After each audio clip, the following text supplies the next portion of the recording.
Перизат Мырзахмет. Өмірдің аты М. Күлкіңнің құны қанша? Жалғасы. Мидың жоспары күл-талқан болды. Бәрі керісінше кетті. Өйткені босанғаннан кейін күйзеліс ұзаққа созылды. Босанумен бірге еркіндікке шыққан гормондар атой салды. Өзім бақытсыз бола тұра дүниеге бала әкелдім. Сүймеген адамнан сәби сүю өмірдегі ең үлкен шаттық, бала тууды сүймейтін адаммен бөлісу деп іштей өзін жегідей жеген Перизат пен Орынбасар екеуінің арасы күн өткен сайын алшақтай берді. Өйткені баласын емізіп отырған Перизаттың басына мен бәрінің арманын орындадым, ал менің арманым қашан орындалады, қалауыма қашан жетемін деген ой қонақтап алды. Күйеуге тисең бақытты боласың деді. Тидім. Бала тусаң миссияң орындалады деді. Тудым. Бәрі уәде еткен бақыт қайда? Мақсат, миссия неге қанағаттандырылмайды? Менің жаным қашан тыныштық табады? Менің таңдауыма қолым жете ме, жетпей ме? Перизат осылай жанын жеп жүргенде баланы қатын енді ешқайда кетпейді деген соқыр сеніммен жүрген Орынбасар екеуінің арасында енді құрыла бастаған әлсіз ғана көпір бұзылды. Жоқ, адалдықтан аттаған жоқ, ұрып соққан жоқ, оны құртқан енжарлық еді. Жұмысымды істеймін, үйге келемін, айлығымды әкеліп беремін, басқа не керек деп ойлаған шығар. Шығар емес, тура солай ойлады. Орта статистикалық еркектің бәрі осылай болжайды. Әйел тамағы тоқ, киімі көк болса, бақытты өмір сүре беретін меңіреу мақұлық сияқты. Орынбасар бірде бір рет сен мені сүйесің бе деп сұрамады. Өйткені жауабын естуден қорқады. Сенің қалауың не? деп Перизат сұрамады. Жауабын жақпайтынын біледі. Сондықтан аш құлақтан тыныш құлақ артық деп өзі үндемей, Перизатты тыңдамай өмір сүре берем деп ойлады. Сөйтіп орта сүю берді. Ол салқындықты Орынбасардан басқаның бәрі сезді. Мүмкін ол да сезген шығар, бірақ шетін түртсе шығатын шындықтан қорқатындықтан өз ініне кіріп алды да шықпай қойды. Бұл күйзеліс бұрынғы күйзелістерден өзгерек еді.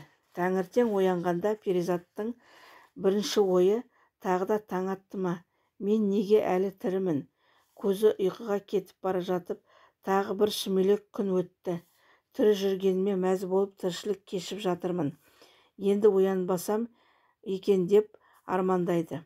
Бар алданышы жұмыс. Қырқынан шықпаған баланы қолтықтап қысып алып жиналысқа қатысады.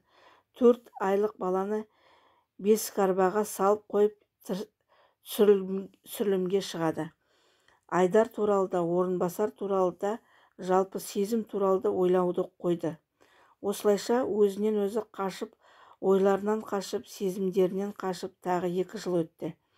Әуелдегі салқындық па, Перизат пен Орынбасар сөйлесуден қалды. Бір-бірімен шаруасы жоқ, әркім өз басымен әуре. Немқұрайлықтың шыңына жеткен сонша, 9 жыл отбасылық өмірде бірде бір рет ұрысып, тіпті жай дауласып көрмеді ғой.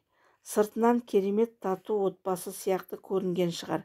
Ішінде бірін-бірі танымайтын, бірін-бірі қызықтырмайтын 2 адам тіршілік кешіп жатты. Жақындары отбасын құтқарады деген бала бірін-бірі түсінбейтін, бір-біріне тартылмайтын әке мен шешенің ортасында өсіп келеді. Бұл фактыда жанды жегідей жеп барады.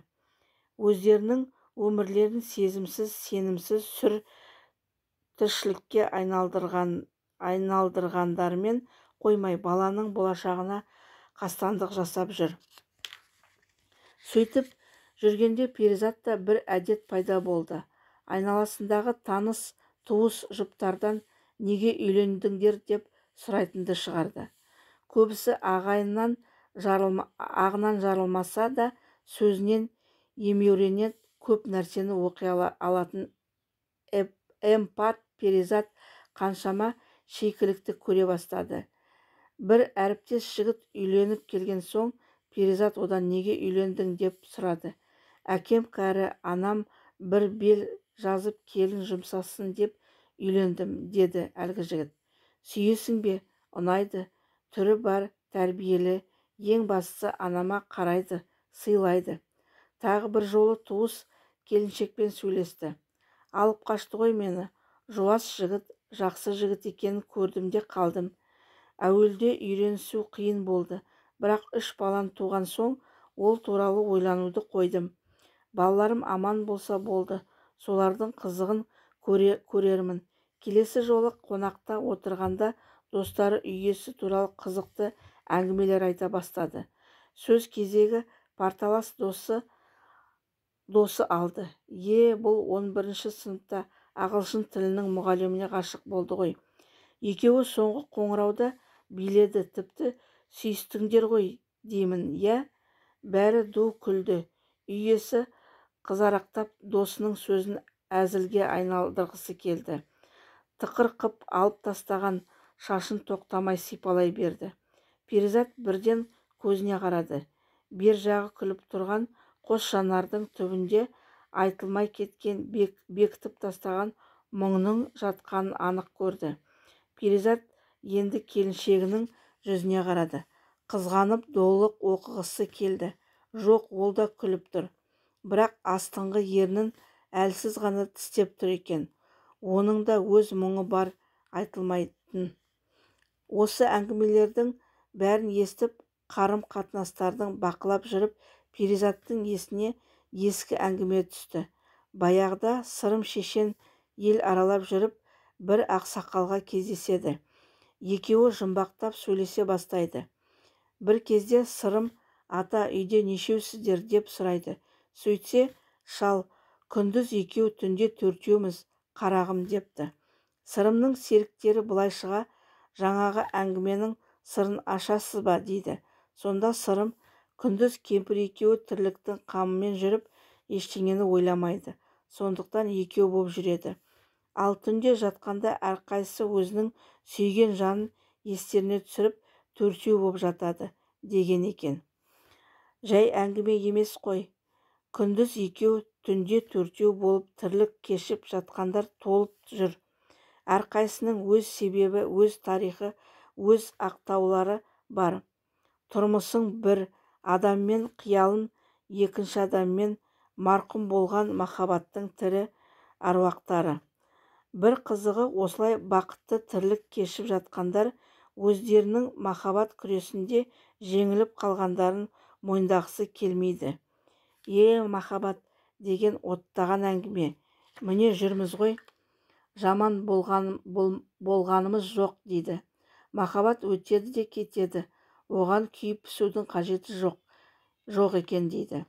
Махаббатсыз-ақ бақытты болуға болады, дейді. Өздерін осылай жұбатады. Басқа амал айлары жоқ. Бірдеңе қып өмір сүру керек. Әйтеуір басқа бір мән табу керек. Сөйтіп, жеңімпаз мықты адам атанғысы келеді. Үнсіз өкініштердің, мұңсыз тіршіліктің кепілі емес қой.